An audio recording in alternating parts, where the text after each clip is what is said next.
जय हिंद साथियों, स्वागत है आप सबका साहित्य शिखर क्लासेस के यूट्यूब चैनल पर। आज हम बात करने वाले एक बहुत ही इम्पोर्टेंट इन्फॉर्मेशन के बारे में, जो कि आपके स्कूल लेक्चरर और वरिष्ठ अध्यापक से संबंधित है। आप सबके बहुत सारे कमेंट्स इस बारे में हैं कि सर जो है अपनी स्कूल व्याख्याता की जो वैकेंसी आने वाली है या फिर वरिष्ठ अध्यापक की वैकेंसी आने वाली है, वो कब तक आएगी और कब तक उसके एग्ज़ाम होंगे, हमें कितना टाइम मिलेगा, या फिर वैकेंसी अब तक क्यों नहीं आ रही है, नोटिफिकेशन कब तक जारी हो सकता है। इसके बारे में आपके बहुत सारे कमेंट आ रहे थे। देखिए, सबसे पहले बात करें कि नोटिफिकेशन जो है कब तक आएगा और एग्ज़ाम कब तक होगा, उसके बारे में बात करें तो नोटिफिकेशन आने की संभावना जो है, अपने आरपीएससी जो फर्स्ट ग्रेड की वैकेंसी के बारे में बात करें या सेकंड ग्रेड की बात करें, तो नोटिफिकेशन जो है बहुत जल्द आने वाला है ना। नोटिफिकेशन जो है, यूँ मान के चलें आप 1 या 2 महीने के अंदर आपको नोटिफिकेशन देखने को मिलेगा। स्कूल व्याख्याता और सेकंड ग्रेड का जो है, वरिष्ठ अध्यापक का और स्कूल व्याख्याता का जो है, आपको 1 या 2 महीने के अंदर इसकी जो है विज्ञप्ति आपके सामने जारी हो जाएगी। और विज्ञप्ति जारी होने के बाद यूँ मान के चलें कि असली तैयारी स्टार्ट हो जाएगी, क्योंकि अभी तो बहुत सारे जो वास्तविक में रूप से जो संघर्ष कर रहे हैं, जिन्हें सिलेक्शन लेना, वो तैयारी कर रहे हैं। बाकी फिर वो जो बहुत सारे गुड़दौड़ वाले होंगे ना, वो हर अभ्यर्थी शामिल हो जाएगा। तो अभी जो तैयारी कर रहा है वो ये मान के चले वो बहुत आगे उनसे अभी, क्योंकि ये मान के चले कि लगभग 60% जो है वो अभ्यर्थी तैयारी नहीं कर रहे हैं इस वजह से कि वैकेंसी नहीं है, विज्ञप्ति नहीं है। तो वह जो वैकेंसी नहीं है, विज्ञप्ति नहीं, उस चक्कर में बैठे हुए हैं। उनका सिलेक्शन जब वो तैयारी करेंगे तब देखना, सिलेक्शन होने के चांस जो है बहुत कम रह जाते हैं। इस जो ये खाली समय चल रहा है ना, ये खाली समय, इस खाली समय का जिसने सदुपयोग कर लिया, जिसने अपनी कमजोरियों को पहचान लिया, जिसने अपनी वीकनेस जो है उसे देख लिया कि मैं यहाँ वीक हूँ, तो उसको मजबूत करने में लगा हुआ है, वही व्यक्ति सफल होगा। हम सभी जानते हैं कि जैसे हमने बचपन से वह कछुए खरगोश वाली जो कहानी सुनी है। अब एक तो एक कछुआ और एक है खरगोश। अब जैसे धीरे धीरे चल रहे हैं, हर चीज़ को समझते हुए चल रहे हैं, और जहाँ कहाँ प्रॉब्लम्स आ रही है उसको सोचते हुए चल रहे हैं। एक एक खरगोश जो ठीक है, 1 महीना 2 महीना 4 महीना और भागेगा, उसे पता ही नहीं है, वो समझ नहीं पाएगा कि पेपर का पैटर्न क्या होता है, सिलेबस क्या होता है, किस तरह तैयारी करनी थी, क्या क्या पढ़ना था। वो किसी भी कोचिंग में घुस जाएगा, किसी कोचिंग के नोट्स ले लेगा, किसी कौन सी किताब पढ़ लेगा, ठीक है, मेहनत तो करेगा, लेकिन फिर अंत में रिजल्ट क्या निकलेगा? नकारात्मक। और ये जो अभी जो चल रहा है, खाली समय का सदुपयोग कर रहा है, हर चीज़ को समझते चल रहा है, उसका नकार रिजल्ट क्या निकलेगा? पॉजिटिव। वो सिलेक्शन लेके बाहर निकलेगा। तो बात करें कि नोटिफिकेशन जो है आने वाले 1 या 2 महीने के भीतर आपको देखने को मिल जाएगा। बहुत ही शानदार पदों पर जो है वैकेंसी आएगी। अभी जो है, अभी बहुत सारे अभ्यर्थी जो है निराशा में है इस चीज़ को लेकर कि सर वैकेंसी अभी आप में से बहुत सारे सोच रहे होंगे कि सब लोग झूठ बोल रहे हैं, वैकेंसियाँ तो है ही नहीं और वैकेंसी नहीं आएगी। तो देखो, नकारात्मकता अगर आपके मन में हावी है तो इसका कोई उपाय नहीं है फिर, क्योंकि आप क्या कर सकते हैं? अगर आपके पास कोई इतनी पावर है कि हाँ आप चाहते हैं, आप चाहें वो विज्ञप्ति निकल जाए, तो ऐसा होने वाला नहीं है।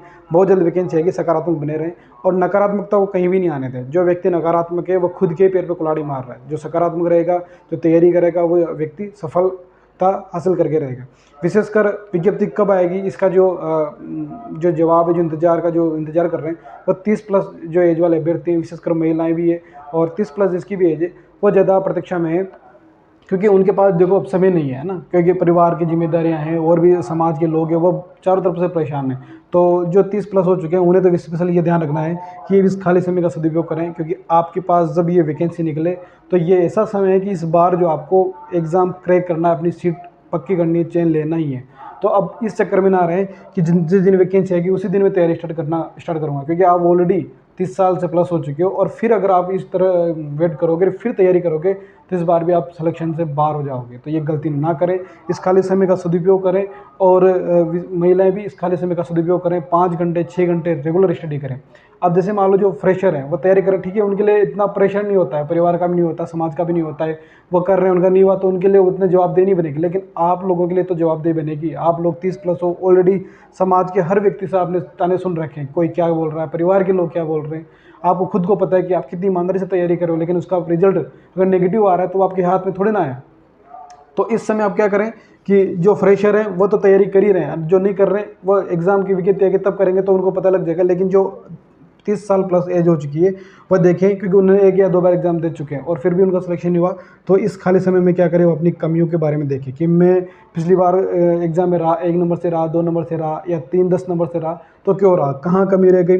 जहाँ कमी रह गई उसको सुधार करें, है ना, कि जहाँ कमी रह गई उसको सुधार करें। कोई विषय आपका अगर कमज़ोर है तो इस खाली समय में उस विषय पर ज़्यादा ध्यान दें, क्योंकि विज्ञप्ति आने के बाद फिर जो है आप अपने कमज़ोर विषय पर ज़्यादा ध्यान नहीं दे पाओगे।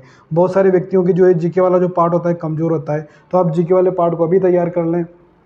है ना। और अभी जीके के लेकर कन्फ्यूजन आता है कि सर नया जीके आएगा या पुराना जीके आएगा, तो पुराना ही जीके आएगा। 2025 तक नया जीके आने की संभावना नहीं है, तो पुराना ही जीके आएगा, तो पुराने जीके ही पढ़ते रहे, नए जीके पढ़ने की कोई आवश्यकता नहीं है। करंट तो आपको पढ़नी जो करंट अपडेट होगी कर लेना है ना। तो जो क्या कमी है उस पर सुधार करें, विषय को मजबूत करें और जीके वाला जो पार्ट है उसे मजबूत करें। और अभी जो है पूरे सिलेबस को कवर करते चलें, पूरा पाठ्यक्रम पढ़ें। क्या होता है हम छोड़ते जाता है ना, तो छोड़ना अभी कुछ नहीं है, अभी तो पूरा पाठ्यक्रम पढ़ना है। फिर लास्ट में जब रिवीजन कर रहे हैं, जब आपको लग रहा है कि मैं इसमें बहुत समय दे चुका हूँ, फिर भी मैं इसमें से मेरे प्रश्न सही नहीं बैठ रहे हैं या मैं नहीं कर पा रहा हूँ, फिर उस भाग को छोड़ दें। फिर दूसरे भाग पर उसे इतना मजबूत कर लें कि वहाँ से कम आपका प्रश्न गलत नहीं हो, ताकि उसकी कमी की पूर्ति दूसरी जगह हो जाए। तो नोटिफिकेशन बहुत जल्द आएगा, तो इस खाली समय का सदुपयोग करें। और जो फ्रेशर है उनके लिए तो मैं यही कहूँगा कि अगर आपको मेरी तरह प्रथम प्रयास में चयन लेना है, तो विज्ञप्ति क्या चीज़ है, क्यों सोचे कि विज्ञप्ति कब आएगी क्या नहीं आएगी। अपने को क्या है, मेहनत करनी है, आज करें या कल करें। अगर तुमने आज मेहनत कर ली तो तुम कल सफल हो जाओगे, अगर तुमने आज मेहनत नहीं की कल असफल हो जाओगे, फिर बाद मेहनत करोगे फिर सफल होगे, है ना।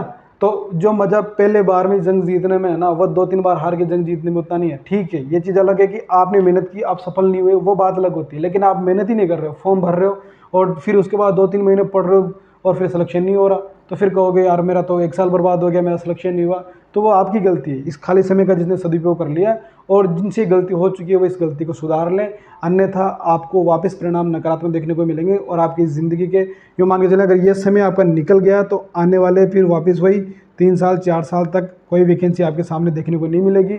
और फिर अगर आप 25 के हैं तो 30 के हो जाएंगे, 30 के हैं तो 35 के हो जाएंगे, 35 के हैं तो 40 के हो जाएंगे, और भी समय निकल जाएगा। 1 साल 6 महीने 2 महीने 3 महीने निकालने बहुत मुश्किल होते हैं बेरोजगारी के। 1-1 2-2 3-3 साल निकालोगे, लोग क्या क्या कहेंगे।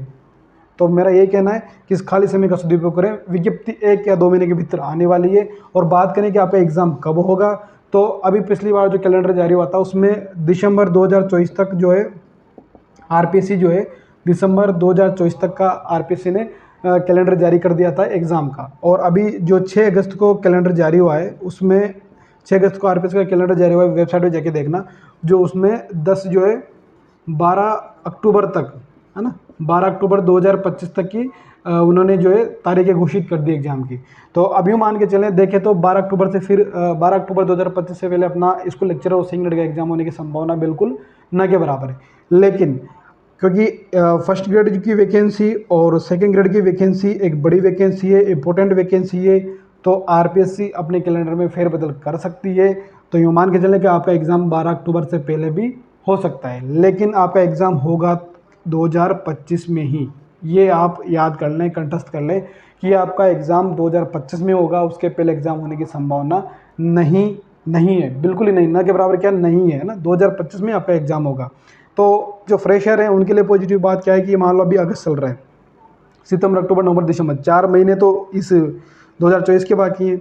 और फिर मान लो 2025 में कभी भी अगर आपका एग्ज़ाम होता है तो 3 महीने तो आप उधर भी लेके चलो। अगर मान लो इस कैलेंडर में फेरबदल करती है आरपीएससी, तभी हम मान के चले कि 7 से 8 महीने तो आपको मिल ही रहे हैं भी। और जिसने भी 8 से 7-8 महीने बात करें, 8 से 10 महीने की बात करें, तो अगर आप स्कूल लेक्चर की तैयारी करना चाहते हैं, सेकंड ग्रेड की तैयारी करना चाहते हैं, तो कम से कम 7 से 8 महीने तो आपको अपनी तैयारी को देने ही होंगे। अगर आप फर्स्ट अटैम्प्ट में सिलेक्शन लेना चाहते हैं या पहले अटैम्प्ट में नहीं हुआ दूसरे अटैम्प्ट में लेना चाहते हैं, तब भी आपको इतना समय देना ही पड़ेगा। क्योंकि 7 से 8 महीने के बिना ना तो आप अपना सिलेबस कवर कर पाओगे, ना ये समझ पाओगे कि प्रश्न कैसे बनते हैं, ना ये समझ पाओगे कि रणनीति किस तरह बनने की ताकि सफल हो जाएं। क्योंकि धुआंधार तैयारी से क्या है ना, ठीक है आप रट सकते हो किताबें, मान लो आपने 10 किताबें ले ली, उनको आप 3 महीने में रट लिया आपने, लेकिन एग्जाम में प्रश्न किस तरह सोल्व करने हैं, एग्जाम का प्रेशर किस तरह हैंडल करना है, किस तरह खुद को मोटिवेट रखना है, बहुत सारी चीज़ें होती है जो एक लंबी तैयारी के दौरान ही व्यक्ति सीख पाता है। अगर आप चाहते हैं कि मेरा ये जो भी अटैम्प्ट हो, पहला हो, दूसरा हो, तीसरा हो, चौथा हो या लास्ट अटैम्प्ट हो, और इसमें मेरा सिलेक्शन हो, तो इस खाली समय का सदुपयोग करें। एक छोटे भाई के नाते, एक टीचर के नाते ये मेरा सुझाव है।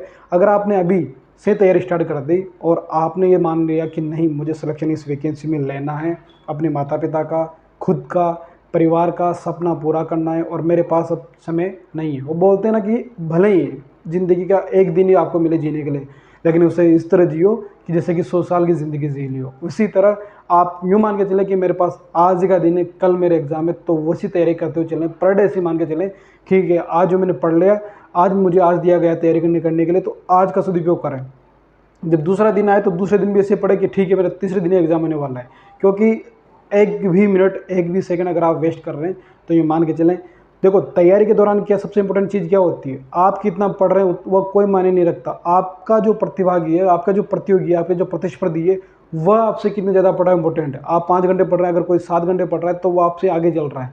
लेकिन अगर आप अभी से तैयारी कर रहे हो, मान लो कोई ठीक है 2 महीने बाद तैयारी स्टार्ट करेगा, वो 10-10 घंटे पढ़ेगा, आप अभी से 5 घंटे पढ़ते हुए चल रहे हो तो आप उससे कई गुना आगे हो। क्योंकि एक तो आप जो है कछुए की चाल की तरह चल रहे हो, हर चीज़ को समझ रहे हो, सिलेबस को, पाठ्यक्रम को, रणनीति को, आपका जो सब्जेक्ट है, आपका माइंड बिल्कुल धैर्य से, धीरज से सोच रहा है, हर चीज़ समझते हुए चल रहा है। एक जो भागेगा केवल उसे काम करने से मतलब है। जैसे आपने वो कहानी सुनी होगी कि दो मजदूर थे, उनको पेड़ काटने के लिए दिया गया, दोनों को कुल्हाड़ी दी गई।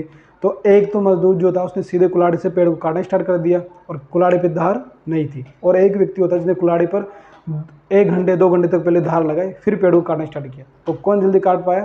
जिसने धार लगाई। तो ये वो समय है जो आप अभी अपनी तैयारी पर धार लगा सकते हैं। बाकी जब विज्ञप्ति आएगी, वैकेंसी आएगी, सब धुआंधार तैयारी करना स्टार्ट कर देंगे। और धुआंधार तैयारी से सिलेक्शन नहीं होता, सिलेक्शन होता है एक विशेष रणनीति से, सिलेक्शन होता है एक विशेष समझ से, और समझ डेवलप होती है एक धीरे धीरे एक समय के साथ तैयारी करने से। तो मेरा ये सुझाव है, आप स्कूल व्याख्याता की तैयारी करें, वरिष्ठ अध्यापक की तैयारी करें, तो अब इस खाली समय का सदुपयोग करना स्टार्ट कर दें। एक दूसरी बात आप सोचने के लिए मैं बता दूं, जो साहित्य सिर्फ क्लासेस से जुड़े हुए हैं और वो चाहते हैं कि हम ऑफलाइन बैच ज्वाइन करना चाहते हैं, तो बूंदी में, क्योंकि बूंदी में हमारे जो है इतना अच्छी कोचिंग नहीं है हिंदी के लिए विशेषकर, तो मैंने सोचा है कि हिंदी के लिए साहित्य शिक्षक क्लासेस जो ऑफलाइन बैच स्टार्ट करने वाला है। केवल 100 सीटें रखेंगे, 50 सीटें तो वरिष्ठ अध्यापक की, 50 सीटें स्कूल व्याख्याता की। 100 से ज़्यादा 101वां भी सिलेक्शन नहीं लेंगे, क्योंकि 50-50 जो रखेंगे ताकि प्रत्येक अभ्यर्थी पर नज़र रखी जा सके। कोशिश ये रहेगी लगभग सभी का सिलेक्शन हो, इस तरह तैयारी करवाएंगे। तो आप अगर ऑफलाइन बैच ज्वाइन करना चाहते हैं तो इस वीडियो के डिस्क्रिप्शन में मैंने साहित्य सिर क्लासेस ऑफलाइन बैच बूंदी नाम से टेलीग्राम चैनल का लिंक दे रखा है, उसे ज्वाइन कर ले और अपना नाम आज ही लिखवा दें, क्योंकि दिवाली के बाद जो है अपने जो है इसको स्टार्ट करने वाले हैं ऑफलाइन बैच को। बाकी जो अभ्यर्थी ऑफलाइन बैच ज्वाइन नहीं कर सकते उनके लिए ये है कि साहित्य शिक्षक क्लासेज जो है ऑनलाइन भी निःशुल्क पूरा वरिष्ठ अध्यापक का और सिंगड़ का जो सेकंड पेपर हिंदी का पूरा कोर्स करवा रहा है। तो आप यहाँ से भी तैयारी करते रहें, अपने नोट्स बनाते रहें। अगर सेल्फ स्टडी कर रहे हैं तो आप यहाँ से अपनी तैयारी जारी रख सकते हैं, और अगर आप कोचिंग ज्वाइन करना चाहते हैं तो आप ऑफलाइन बैच को भी ज्वाइन कर सकते हैं। बाकी आपके मन में कोई डाउट हो, कोई शंका हो तो आप कमेंट सेक्शन में ज़रूर पूछें, उस पर भी हम बातचीत कर लेंगे। मिलते अगले वीडियो में, तब तक के लिए जय हिंद, जय भारत।